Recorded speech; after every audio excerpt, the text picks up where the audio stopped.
Good morning students.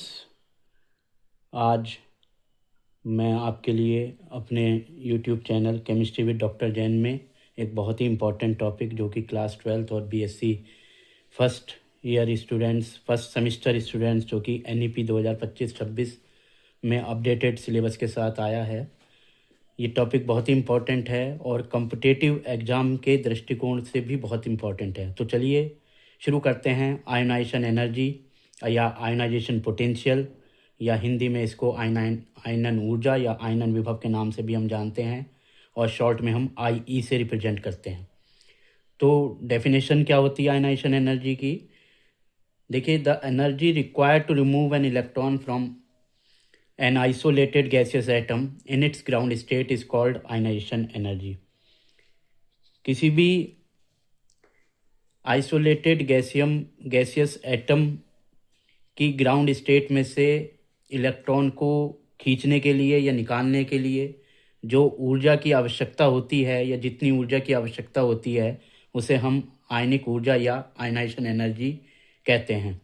इसको represent करने के लिए एक इक्वेशन को अगर हमें रिप्रेजेंट करना होगा तो कोई भी हमने एटम लिया जिसको प्रीफिक्स में G लगा के ब्रैकेट में हम दिखाते हैं, जो कि यानी गैसियस स्टेट को रिप्रेजेंट करता है। और जब इसमें से एक इलेक्ट्रॉन निकल जाएगा तो ये आयनिक फॉर्म में आ जाता है। तो देखिए, हमने यहाँ पर एक एटम लिया जो कि गैसियस स्टेट में है और इसमें से एक इलेक्ट्रॉन निकलने के बाद इसके ऊपर एक प्लस का चार्ज आ गया, यानी कि एक कैटायन बन जाता है। और ये अगर हम कोई एटम ले लें, जैसे हम X की जगह सोडियम लिया तो सोडियम गैसियस स्टेट में से आइसोलेटेड फॉर्म में से अगर एक इलेक्ट्रॉन निकाल देगा तो सोडियम आयन में कन्वर्ट हो जाएगा। तो इस तरीके से हम इसको इक्वेशन में दिखा सकते हैं। इसका मतलब ये भी है कि अगर सोडियम के पास 11 इलेक्ट्रॉन है, एक इलेक्ट्रॉन निकलने के बाद सोडियम आयन यानी कि 10 इलेक्ट्रॉन शेष रह जाएंगे। अगर हम इसकी यूनिट की बात करें तो इसको किलोजूल पर मोल से रिप्रेजेंट करते हैं। और कुछ की फैक्टर्स या कुछ की पॉइंट्स की हम बात करें, क्योंकि since energy is required to remove electrons from an atom and therefore ionisation energies are always positive. क्योंकि जब हम आयोनाइजेशन एनर्जी की बात करते हैं, क्योंकि इसमें एनर्जी इलेक्ट्रॉन को निकालने के लिए चाहिए होती है, इसी कारण इसकी जो आयोनाइजेशन एनर्जी होती है वो हमेशा जो होती है वो पॉजिटिव होती है। यानी कि सिस्टम में एनर्जी की ज़रूरत होती है और ये हमेशा हम पॉजिटिव साइन से रिप्रेजेंट करते हैं। दूसरा जो की फैक्टर्स है कि जितनी वैल्यू आयोनाइजेशन एनर्जी की कम होगी, it is easier to remove the electrons from the atom, उतना ही इलेक्ट्रॉन एटम से निकालना आसान हो जाता है। तो smaller the value of ionisation energy, it is easier to remove the electrons from the atom. ये बहुत इंपॉर्टेंट पॉइंट है, इसको आप ध्यान रखिए कि हमेशा जो एनर्जी क्योंकि रिक्वायर्ड होती है आयोनाइजेशन एनर्जी के कंसेप्ट में, इसलिए आयोनाइजेशन एनर्जी हमेशा पॉजिटिव में रहती है और जितनी आयोनाइजेशन एनर्जी कम होगी उतना ही इलेक्ट्रॉन को एटम से निकालना आसान हो जाता है। चलिए बात करते हैं फैक्टर्स क्या प्रभाव डालते हैं। कुछ फैक्टर्स हैं जो आयोनाइजेशन एनर्जी को प्रभावित करते हैं। तो फैक्टर्स गवर्निंग आयोनाइजेशन एनर्जी, जिसमें हम पहला फैक्टर की बात करते हैं size of atom. It is a very important factor. तो जैसे कि हम इसको बताते हैं कि जैसे जैसे साइज ऑफ एटम बढ़ता है, किसी भी परमाणु का जो साइज है वो इंक्रीज करता है, आयोनाइजेशन एनर्जी की वैल्यू डिक्रीज करती है। इसको हम शॉर्ट में आपको दिखा भी सकते हैं। तो ये आप देखिए, अपर एरो हम दिखा रहे हैं इंक्रीज के लिए और लोअर एरो हम दिखा रहे हैं डिक्रीज के लिए। यहाँ पर एटम का साइज दिखाया है और यहाँ पर आयोनाइजेशन एनर्जी को दिखाया है। तो एटम का साइज बढ़ रहा है, आयोनाइजेशन एनर्जी घट रही है। दूसरा फैक्टर है चार्ज ऑन द न्यूक्लियस। जैसे जैसे न्यूक्लियस का चार्ज बढ़ता है वैसे वैसे आयोनाइजेशन एनर्जी भी बढ़ती है। चलिए नेक्स्ट फैक्टर की बात करते हैं, electronic configuration. It is a very important और ये अलग से भी पूछा जाता है, कॉम्पिटिटिव भी है, इसलिए इसको अच्छे से पढ़ेंगे। तो दो तरीके की कन्फिग्रेशन की हम बात करें, एक हाफ फील्ड और एक कंप्लीटली फील्ड। इन दोनों ही केसेस में इलेक्ट्रॉनिक कन्फिग्रेशन स्टेबल मानी जाती है और जितनी स्टेबल कन्फिग्रेशन होगा आयोनाइजेशन एनर्जी उतनी ही ज़्यादा होगी, यानी इलेक्ट्रॉनों को निकालने के लिए आपको ज़्यादा ऊर्जा की ज़रूरत पड़ेगी। तो हाफ फील्ड और कंप्लीटली फील्ड का कुछ एग्जाम्पल लेते हैं। जैसे नोबल गैसेस में स्टेबल कन्फिग्रेशन होती है in each period, therefore they have ionisation high ionisation energy. तो नोबल गैसेस के केस में स्टेबल इलेक्ट्रॉनिक कन्फिग्रेशन होती है, इसलिए आयोनाइजेशन एनर्जी आपको ज़्यादा चाहिए होती है। जैसे कुछ एलिमेंट्स की हम बात करें, बेरिलियम, ये 1s2 2s2 magnesium 1s2 2s2 2p6 3s2। तो ये कंप्लीटली फिल्ड कॉन्फ़िगरेशंस को बिलोंग करते हैं और ये स्टेबल कॉन्फ़िगरेशन में होती है, इसलिए इनकी आयनाइजेशन एनर्जी लार्ज होती है, ज़्यादा होती है। कुछ एलिमेंट्स जैसे नाइट्रोजन है, उसका एटॉमिक नंबर 7 होता है, 1s2 2s2 2p3। फास्फोरस होता है जिसका 15 होता है एटॉमिक नंबर। तो इसमें हाफ फील्ड कॉन्फ़िगरेशन आप देख सकते हैं 1s2 2s2 2p6 3p3, यानी कि पी में 6 इलेक्ट्रॉन आ सकते हैं, 3 होते हैं, तो हाफ फील्ड कॉन्फ़िगरेशन है और ये भी स्टेबल में आती है और इसी कारण इनमें भी आयनाइजेशन एनर्जी ज़्यादा होती है। तो हमेशा ध्यान रखिए इलेक्ट्रॉनिक कॉन्फ़िगरेशन में दो कंसेप्ट, हाफ फील्ड और कंप्लीटली फील्ड, दोनों ही स्टेबल कॉन्फ़िगरेशन होती हैं और दोनों में ही आयनाइजेशन एनर्जी ज़्यादा होती है। फुल कंप्लीटली फील्ड में जैसे एग्जाम्पल हमने लिया बेरिलियम का, मैग्नीशियम का, ये स्टेबल कॉन्फ़िगरेशन को बिलोंग करता है, आयनाइजेशन एनर्जी ज़्यादा होती है। इसी तरीके से हाफ फील्ड में नाइट्रोजन का एग्जाम्पल लिया जिसमें ये स्टेबल कॉन्फ़िगरेशन होती है, आयनाइजेशन एनर्जी ज़्यादा होती है। चलिए नेक्स्ट फैक्टर की बात करते हैं। आपको समझ में आ रहा होगा, बहुत इंपॉर्टेंट है, screening effect of the inner electrons. It is a very important.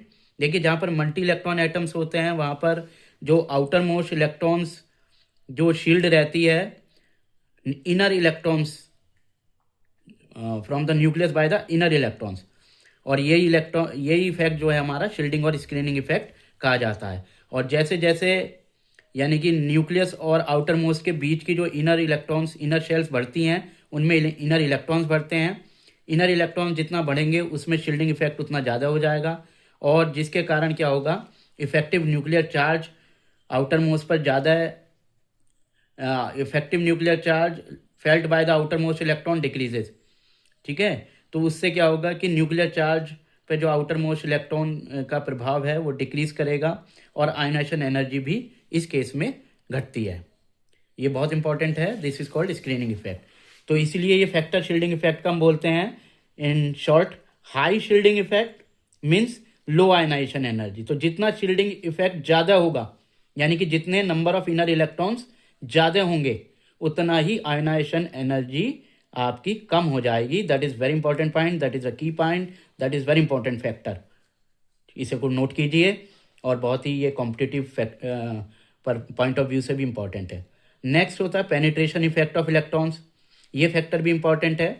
तो as we know the penetration power of electrons toward the nucleus in a given shell follows the order S is greater than P and P is greater than D and D is greater than F।